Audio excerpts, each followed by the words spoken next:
Ever since I was young, I always wanted to be famous. I just remember when growing up, they would ask you, what do you want to be when you grow up, when you're an adult? I think most kids would say astronauts, they would say billionaires, they would say candy makers. My brother loved that one. I, for some reason, always said rock star or actor because those were just some of the most famous people I knew at the time. When I saw them on TV, I always just idolized them and I wanted to be like them. And I don't know, there was just something I've really romanticized about being famous.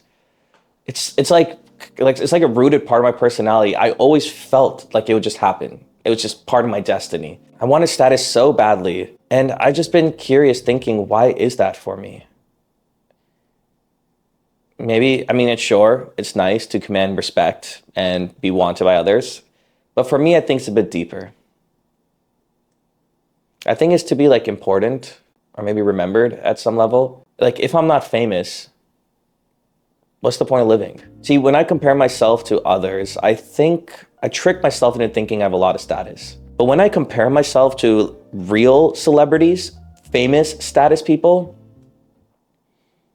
I'm nothing. I'm like a nobody. I'm just like this blimp on this planet of 8 billion souls. It's kind of a depressing way to think about it, isn't it? So what I'm realizing is that so far, none of my dreams of being famous have panned out, no matter how much I thought it was my destiny, which is why I'm starting this YouTube channel, really. It's like this last ditch effort to try to make some type of fame or name for myself. What are we gonna go and do from here, right? And that's the real question. And that's why I'm making this video. To one, understand status, how to improve it, and then lastly, how to find fulfillment along the way, because that's what it's all about, right?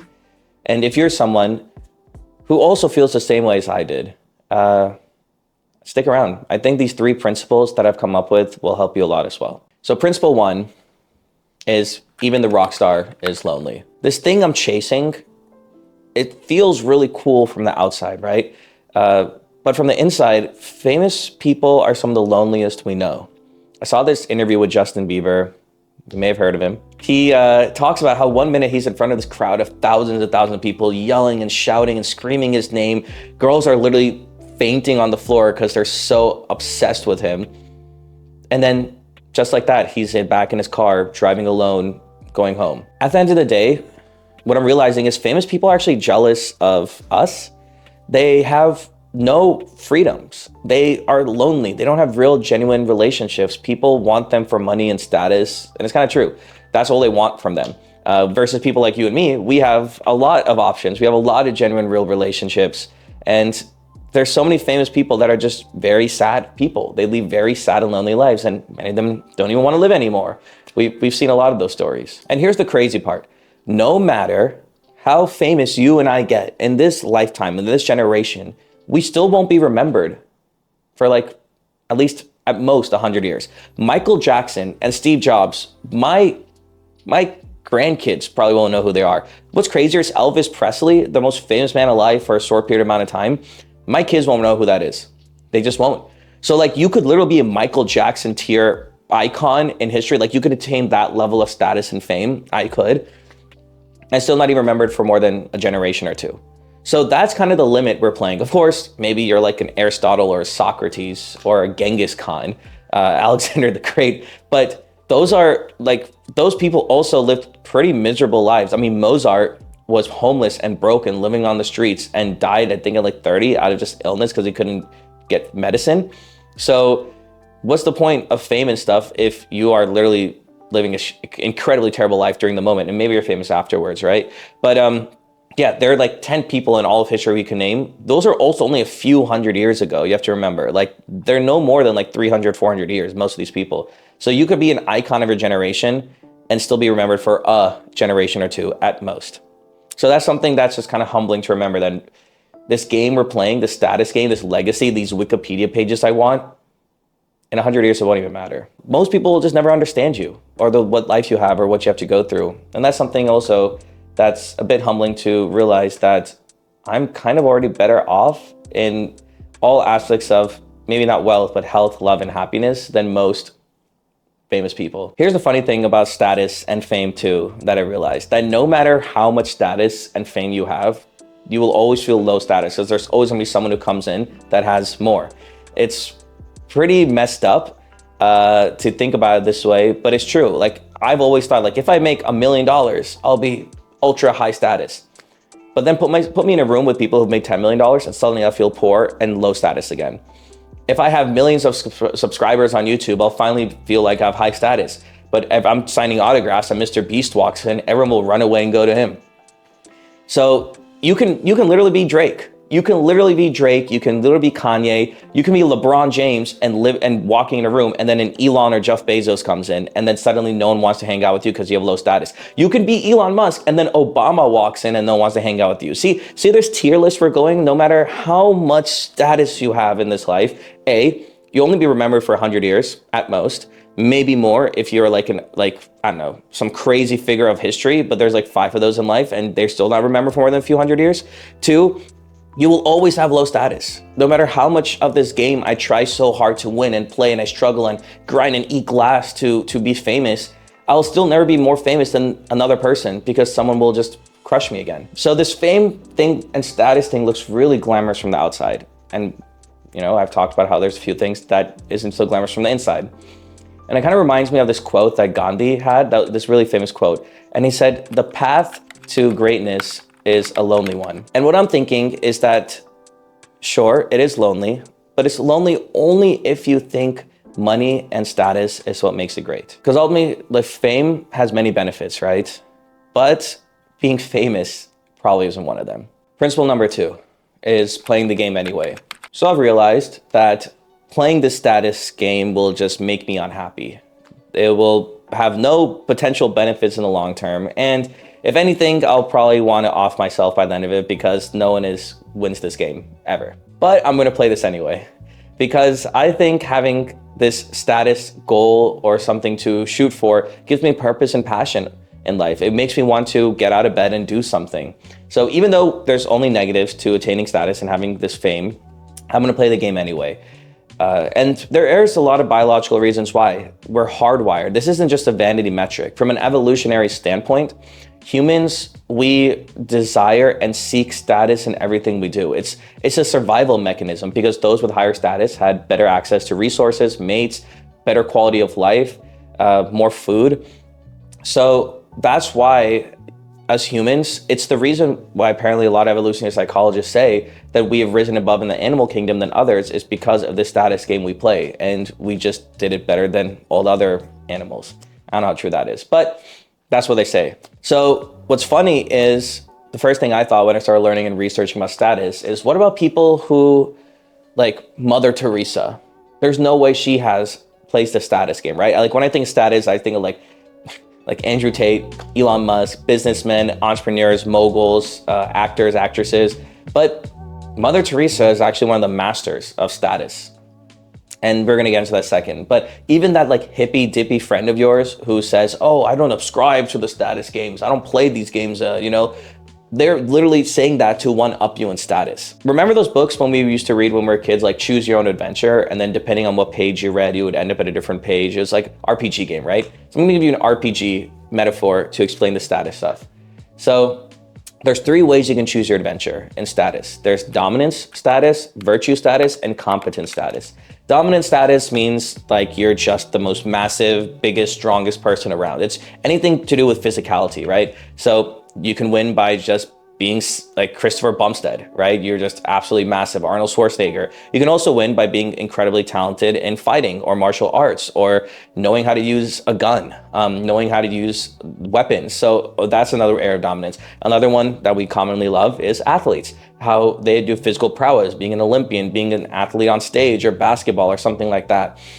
So dominance is one game you can play if you want to choose that adventure. The second is virtue. This is where our girl Mother Teresa comes in, right? She pretty much like mastered this game of virtue signaling. Not signaling, that's a bad way to put it, but this virtue game, which is anyone who plays the virtue status game has a high moral code or set of rules and ethics they live by. They say even an incredible pair of thieves have a code of ethics, right? So it's usually religious figures or people like environmentalists or anything like that though they are pushing and peddling like the nice and being honest and all that stuff, that's a virtue thing. If someone comes up to you and is like, I'm the most honest person you've ever met, they're one-upping you in status because they're using a virtue to beat you in status because you may not be as honest as them. Kind of makes sense, right? And then the third one is competence. This is the one we most intuitively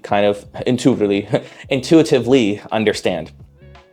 This is just being the smartest person at any skill set. You can be an insane salesperson, a business person, a comedian. You can be very competent in building Legos, and you meet someone and they aren't that good at Legos, they'll respect and want to be you. So yeah, whatever it is. So competence is the Elon Musk and the actors and actresses and all that stuff, right? It's just being very master at your skill of the thing that you're doing. So the goal of choosing this adventure is not to start obsessing over just one or the other. It's you can kind of mix together and then mix all these dominance, virtue, or competence, and just work in parallel with all of them. If you want to, if you're like me, I learned not too difficult to figure out that I don't have a very strong, I'm on the leaderboard of the dominance virtue. I'm not probably the top guy, right? So I've been lifting weights heavily for the last few years. Hit recently 2 place on bench, kind of a cool achievement. And also I only have one resolution this year, New Year's resolution this year. That is to do Brazilian Jiu-Jitsu, because I don't do too many masculine things, to be honest. I'm not like a manly man's guy, right? Like, I got highlights in my hair and shit, right? But I wanted to learn how to fight. Like, I wanted to learn how to protect myself if anything ever goes wrong. So yeah, I started Brazilian Jiu-Jitsu, and I'm getting my ass whooped every single day by people who are like 100 pounds less than me. But it's part of the process of building my dominance. Competence, I'm working on. Virtue, I'm working on. But you just play whatever adventure you want to play. That is the ultimate goal. And just knowing from this frame of reference, these invisible rules that society kind of has for us, and playing in one way or another, at least you're moving forward in a direction that helps you win at this game of status. And I think it's important to know the goal of why we are even chasing the status. What's the end goal, right? Because most people think it's having a prestigious job title, that luxury sports car, getting a private jet, hanging out and drinking Dom Perignon with Drake, or it's going on, whatever that is, right? Going on tons of dates with top tier models. But those are like surface level manifestations of what's really going on deeper or underneath. Because what drives us as humans and biology is just a few things. The reason we want status is to feel needed, is to feel wanted, and is to feel respected. We're so freaking basic, us humans, but those are the only 3 things we need. And it's important to remember that, because that is what we're chasing on why we're playing the status game in the first place. So I actually heard this really great framework on the Modern Wisdom podcast, Chris Williamson. He talks about there's 3 essential components to a high status, famous, attractive man. One is they're very comfortable in their own skin. 2 is they know exactly where they're going. And 3 is they have fun on the way there. Man, I just really liked the way it sounded. It just kind of makes sense in my gut, you know? And what's funny is you don't even need all 3 essentials if you think about it. If you're one, just very comfortable in your own skin, just absolutely authentic, just bare naked when you walk around other people are gonna like love to be around you. They're no bullshit. They just wanna hang out. They wanna spend time with you. And if you only have the second one where you're just so focused and driven on where it is you're going, I'm sure you'll have a lot of people surrounding you and cheering you and supporting you. What's funny is the third one is really true too, that if you just have a lot of fun on the way there, I can guarantee you're gonna be invited to a lot of fun parties and you have a lot of people loving and supporting around you. So if the whole dominance, virtue, competence thing is a bit overwhelming and it's a little too scientific for your taste, then just remember these 3 things. Just try to be very comfortable and authentic in your own skin, or know where you're going, or just have fun along the way there. Honestly, dude, have a mix of a little bit 3, because this is what I'm gonna remind myself when I'm so focused and heads down in this journey of trying to make it and I get lost.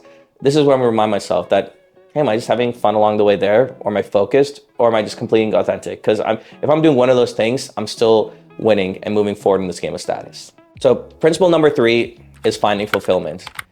I saw this Disney movie called Soul the other day with my girlfriend. I don't know if you've seen it, but it's a pretty wild movie for a Disney movie.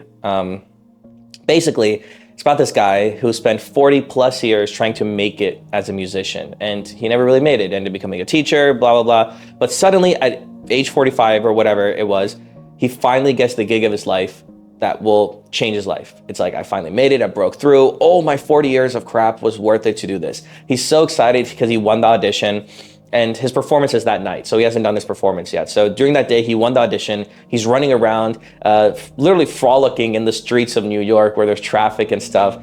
And he could go home and change and get ready for the performance that night. And he doesn't realize it. There's like a sinkhole, and he just boop, drops in and dies. Wild for this movie, I know. But in the first 10 minutes, the main character dies.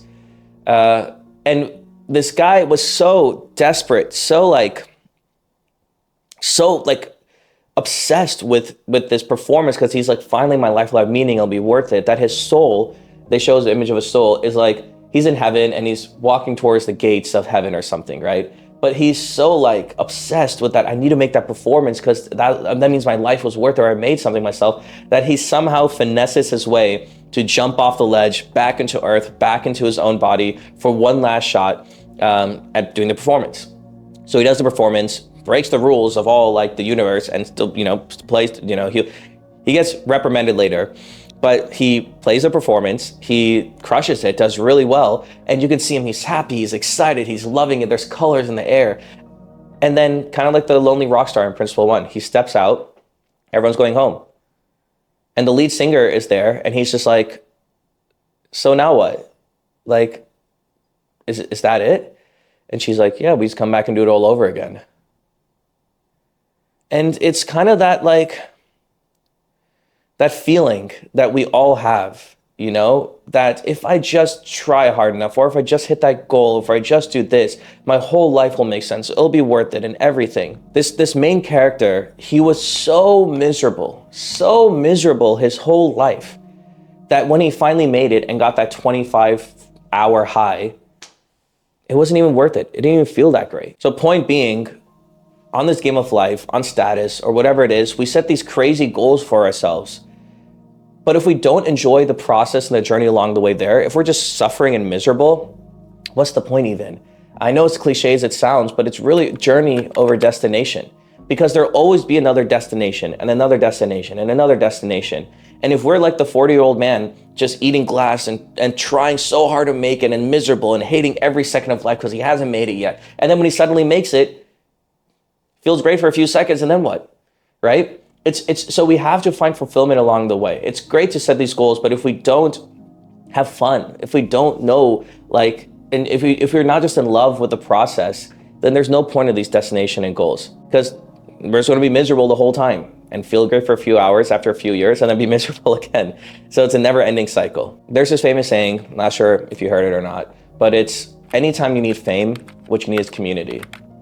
Because at the end, if you are super duper famous and have high status, but you have no one to share it with, what's the point? It's kind of like the whole being the richest man in the graveyard. Cool, you got tons of dollars. Now what, right? They have no one to share it with. And I want to remind myself a bit more of that community feeling, that having company around you as I get lost in this journey of trying to make it. And because anytime I start getting miserable and I'm frustrated, I'm like, that guy's more money, that guy's more followers, that guy's this or whatever, knowing there'll always be someone more, no matter even I'm like freaking LeBron James. The most exciting and fun times I've had in my life, the most happiness and fulfillment I've ever had, is not related to a goal or a status or something like that. It's been just genuinely sitting around with a bunch of my friends and laughing, like a full belly laugh, about the stupidest shit in the world. like that's it. Just roasting each other, saying stupid shit, having fun. No matter how many goals or dollars or anything I've made, that is still the funnest, best time I have. So anytime I get stuck in the whole fame thing, reminding myself of the company.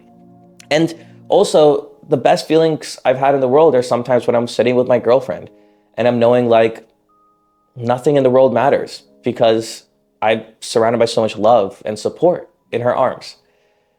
Those feelings don't get better with more status, It just doesn't. You're not gonna have a better laugh with friends or more love in your life with status. If anything, you might have less. So though I am choosing to play this game of status, and I know it'll only make me miserable because you're never going to win this game and you'll never be remembered for more than 100 years anyway. The only way to win or find fulfillment is to enjoy every step along the way, is to have fun in this journey, is to fall in love with the process. And that's my goal now, kind of, is to keep trotting along, having little wins, doing actions, who knows? And then one day I'm gonna maybe lift my head up and I kind of became famous and made it without even realizing it. And that's kind of the goal now. So yeah, guys, I hope you got some value from that video. And if you did, please like, subscribe, and share this video with your friends.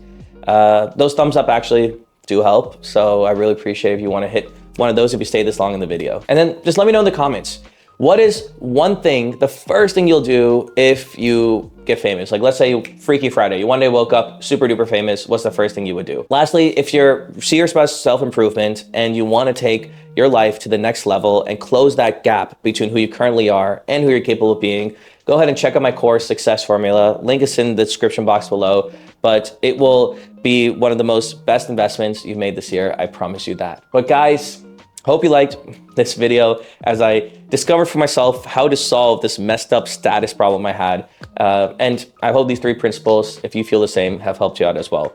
And in the meantime, take care, good luck, try to find some fulfillment on the way because guys, that's what it's all about. And I'll see you on the next one.